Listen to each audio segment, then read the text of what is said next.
ॐ जटिने दण्डी नित्यं लम्बोदरशरीर्णे कमण्डलुनिषङ्गाय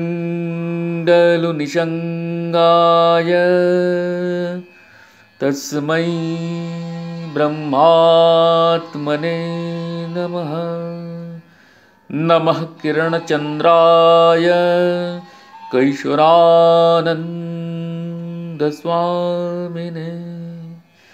सद्गुरोरवताराय दर्वेशाय नमो नमः। दरवेश दरबार द्वितीय खंड पूर्वपाठेर परवर्ती अंश।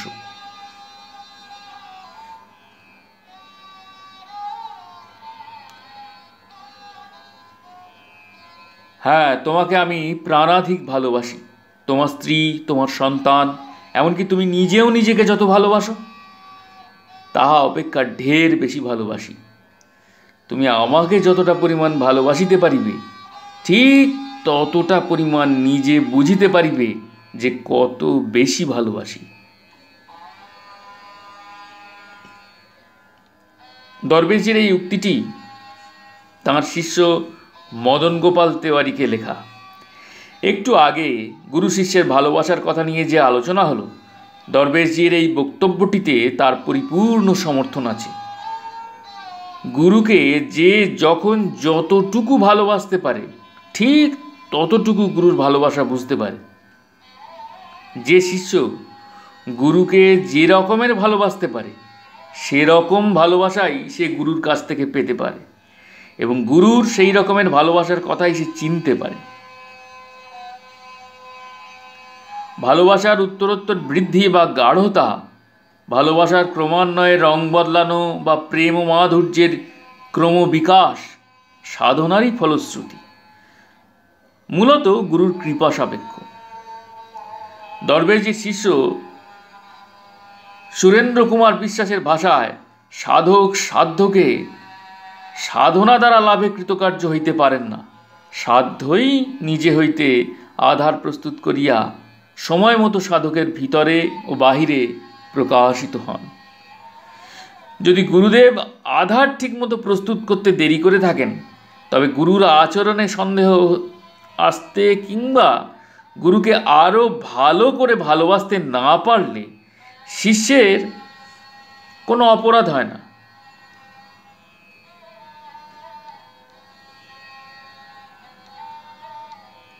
কিন্তু আধার প্রস্তুত হওয়ার জন্য শিষ্যের তরফে যেটুকু করণীয় থাকে, অর্থাৎ গুরুর আনুগত্য, তার অভাব অবশ্যই শিষ্যের দুর্দৈবের প্রমাণ হয়ে ধরা পড়ে।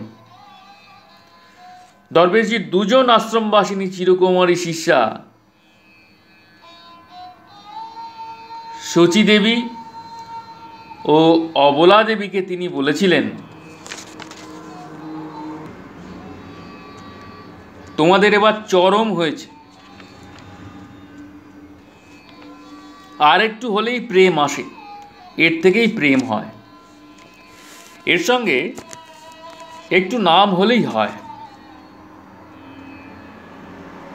না হলেও হয়ে যাবে।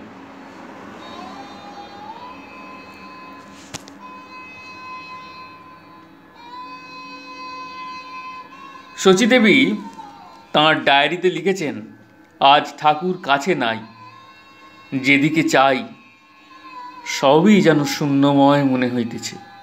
মনে হয় কতকাল ঠাকুরকে দেখি না। ঠাকুর, তুমি আমার প্রাণের দেবতা।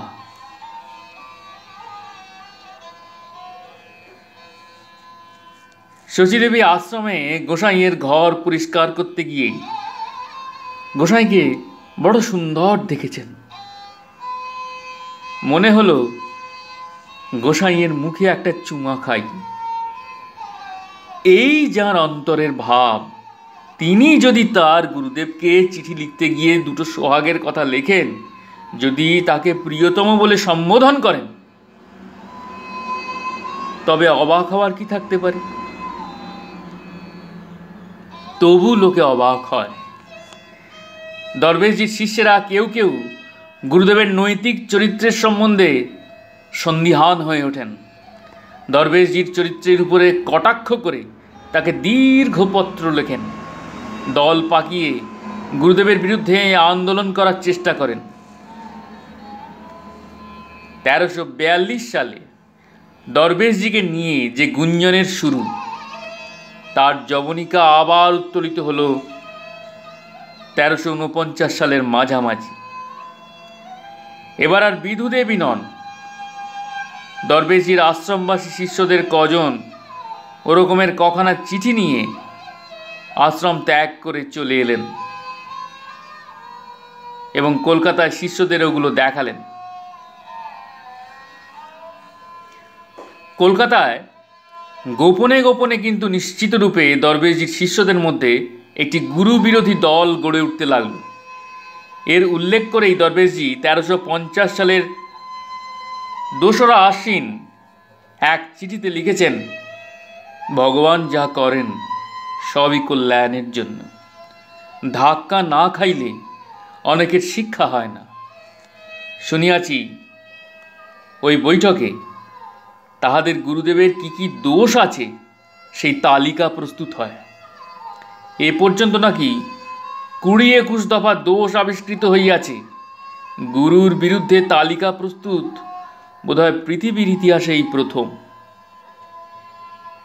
হোক, ঠাকুর ওদের সুবুদ্ধি দিবেনই, তবে এখনো দেরি আছে। এই তালিকা ধরেই দরবেশজির একজন শিষ্য 1350 সালের কার্তিক মাসের প্রথম দিকে তাকে অভিযুক্ত করে এক দীর্ঘ চিঠি লেখেন। এই চিঠির উল্লেখ দরবেশ দর্শনের 10/52, 10/53 এবং 10/54 নম্বর পত্রাংশে আছে। শ্রী শ্রী বিজয়কৃষ্ণ মঠের মহন্ত হিসেবে দরবেশজি ওই পত্রে উল্লিখিত অভিযোগগুলি যে সর্বৈব মিথ্যা তা প্রতিপন্ন করে একটি মুদ্রিত পত্র কোনো কোনো শিষ্যের মধ্যে বিতরণ করেন। দরবেশজি লিখেছেন, নিজের জন্য আমার কিছুমাত্র উদ্বেগ নাই।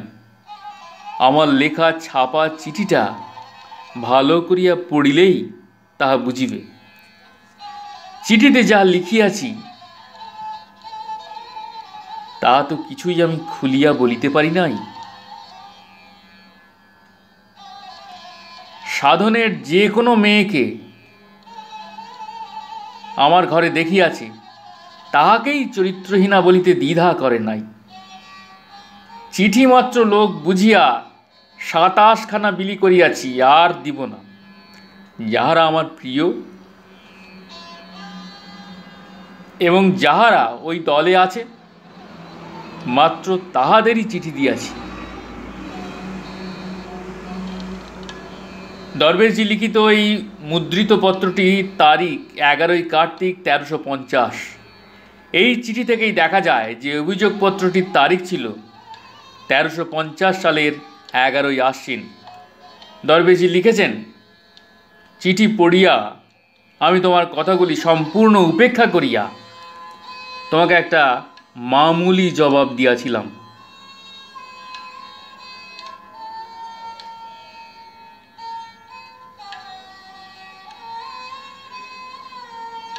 এবং তোমার মানসিক অবস্থা প্রকৃতিস্থ আছে কি না তদ্বিষয়ে অনুসন্ধান লইয়াছিলাম। অনুসন্ধানে অবগত হইলাম তুমি বেশ খোশ মেজাজে রহিয়াছ। মস্তিষ্ক বিকৃতির কোনো লক্ষণ তোমাদের প্রকাশ পায় নাই। তুমি যাহা লিখিয়াছ উপেক্ষা করাই ইহার সঙ্গত জবাব।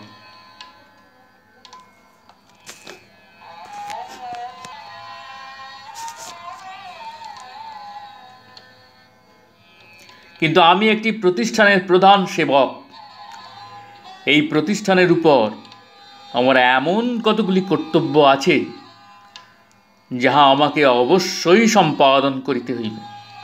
তাই বাধ্য হইয়া নিতান্ত কর্তব্যবশে তোমাকে চিঠি লিখিতে প্রবৃত্ত হইতে হইল। প্রতিটি অভিযোগ যে মিথ্যা তা প্রতিপন্ন করে দরবেশজি উপসংহারে লিখেছেন, আমার উপরে ও এই প্রতিষ্ঠানের উপরে তোমাদের মনের ভাব এত দূর জঘন্য হইয়া গিয়াছে যে আর কোনো সম্বন্ধ তোমার সঙ্গে রাখা সম্ভব নয়। তুমি শুধু আমাকে নয়, এই প্রতিষ্ঠানের অন্তর্গত সকলকেই বদমাইশ বলিয়া বর্ণনা করিয়াছ। প্রকৃতির নিয়ম অনুসারে তোমার এই পর্বত প্রমাণ মিথ্যা ভাষণের শাস্তি ভগবান যেরূপ ব্যবস্থা করিবেন তাহাই হইবে। কিন্তু আমি জানি তুমি নিমিত্ত মাত্র। যিনি আমার মালিক, যিনি আমার প্রিয়তম, তিনিই আমাকে এই প্রাণঘাতী দুঃখ দিলেন। ইহা তাঁহারই পরীক্ষা। তোমার উপর আমার যেন বিন্দুমাত্র ক্রোধ না হয়, কেবল দূরে থাকো, এই আমার বক্তব্য।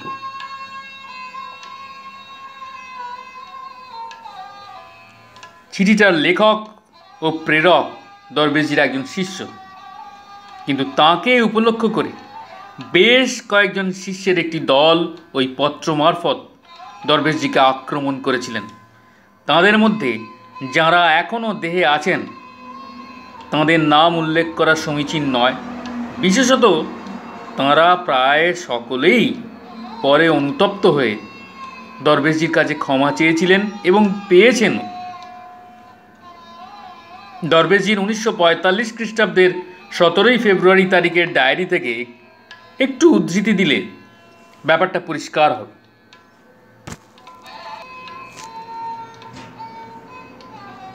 আজ সকালে কুঞ্জ ও ইন্দু ধনঞ্জয়ের হয়ে অনেক মিনতি করলে যেন তাকে ক্ষমা করি। কুঞ্জ বললে, চিঠি লেখার জন্য আমি দোষী। ইন্দু বললে, শ্রীশ ও কুঞ্জ দুজনে মিলে জোর করে পত্রলেখককে দিয়ে চিঠি লিখিয়েছিল, তার নিজের ইচ্ছা ছিল না।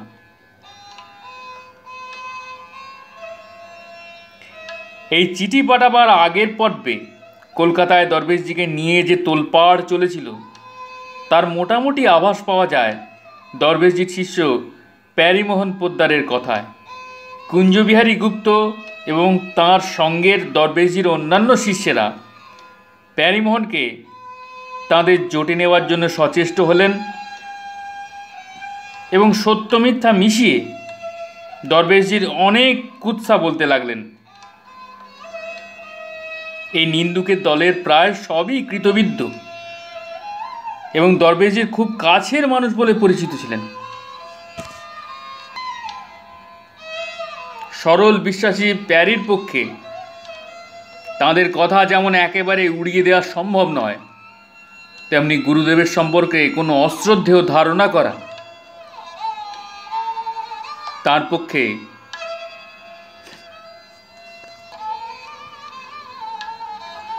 ততোধিক ক্লেশকর মনে হলো। প্যারীকে বলা হলো যে সাধন সত্য, মা অর্থাৎ দেবী সরোজবালা সত্য, কিন্তু দরবেশজি মিথ্যা। লক্ষ্য করার বিষয় হলো যে এই বিরুদ্ধবাদীর দল ইতিমধ্যেই সাধনে এমন রস পেয়েছেন যে দরবেশজিকে মিথ্যা বলতে না বাদলেও তাঁর সাধনকে মিথ্যা বলার মতো মিথ্যাচার করা তাঁদের পক্ষেও সম্ভব ছিল না।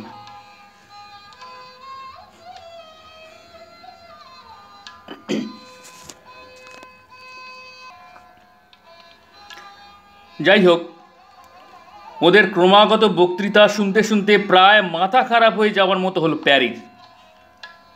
তিনি কলকাতা ছেড়ে নবদ্বীপে তাঁর যুদ্ধকালীন ব্যবস্থায় ভাড়া করা বাড়িতে চলে এলেন।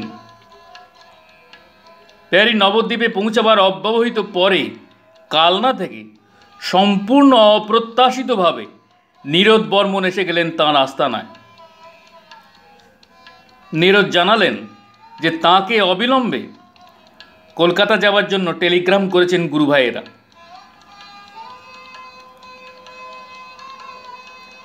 প্যারি নীরদকে কলকাতা যেতে বারণ করলেন, বললেন যে তাঁদের কাছে গেলে নীরদেরও মাথা খারাপ হয়ে যাওয়ার সম্ভাবনা আছে।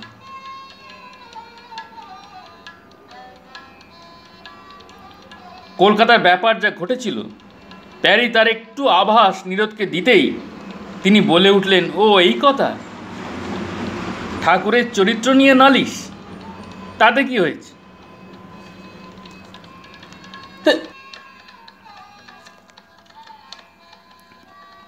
ঠাকুর যদি আমাকে বলতেন যে নীরদ, তোমার স্ত্রীকে দাও, আমি তাকে নিয়ে শোবো, তাহলে আমি অম্লান বদনে তা করতে পারতাম। যাক, তোমার যখন মন এত চঞ্চল হয়েছে, তুমি এক্ষুনি কাশীতে ঠাকুরের কাছে চলে যাও।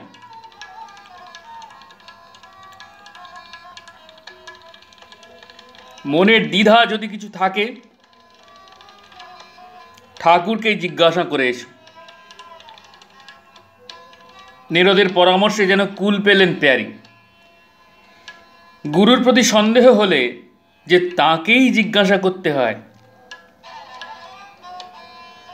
এই জ্ঞান লাভ করে তিনি পরদিন কলকাতা এসে সেদিন রাত্রের গাড়িতেই কাশী রওনা হয়ে গেলেন। কাশীতে পৌঁছে প্যারির সঙ্গে প্রথম সাক্ষাৎ হলো দরবেশজির কাশীবাসী শিষ্য সুবোধ গোপাল বন্দ্যোপাধ্যায়ের সঙ্গে। প্যারির কথা শুনে সুবোধও যেন নীরদের পরামর্শেরই প্রতিধ্বনি করলেন। বললেন, ও শালারা কলকাতায় বসে দল না পাকিয়ে এখানে এসে ঠাকুরকে সামনাসামনি জিজ্ঞেস করে না কেন? প্যারির পক্ষে দরবেশজিকে সরাসরি এ ব্যাপারে প্রশ্ন করা সহজসাধ্য ছিল না, অথচ তার মনের বেশ অস্থিরতা রয়েছে। তিনি আভাসে মঠবাসিনী গুরুভগ্নী শচীদেবীকে কলকাতার সংবাদ একটু জানালেন। হয়তো শচীদেবীও দেবী সরোজবালাকে প্যারির হঠাৎ কাশী আসার প্রসঙ্গে ও সম্বন্ধে কিছু বলে থাকবেন। বিকেলের দিকে দরবেশজির বসার ঘরে প্রতিদিনের মতো সবাই বসেছেন। একটু পরে দরবেশজি উঠে ঘর ছেড়ে বাথরুমে গেলেন। ঠিক তখনই দরবেশজির সাময়িক অনুপস্থিতিতে সরোজবালা যেন অনেকটা স্বগতোক্তির মতো বলে উঠলেন, এই মানুষটার সঙ্গে আমি এত বছর ঘর করলাম, এর চরিত্র আমি জানি না, জানতে গেল বিধু।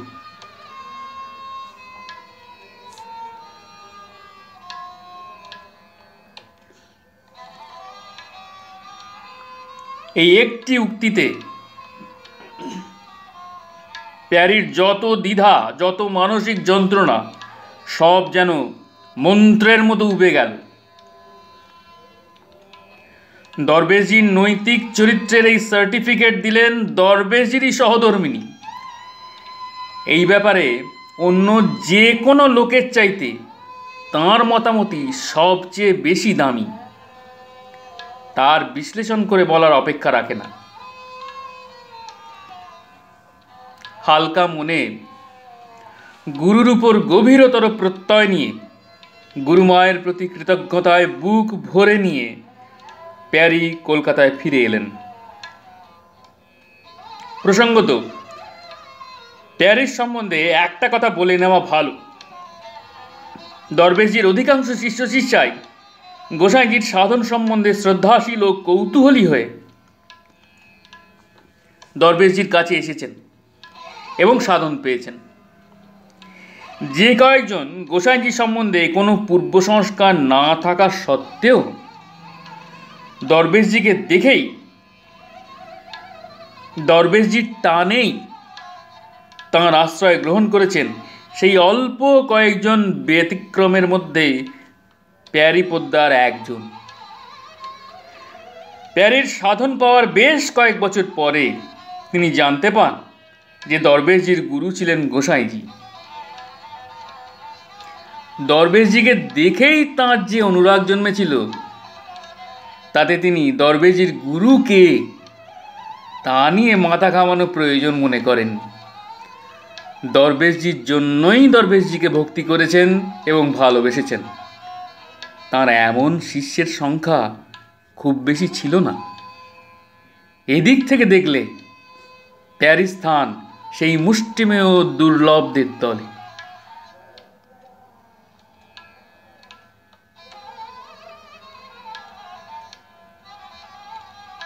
জয় গুরু, জয় গুরু, জয় গুরু। প্রণাম।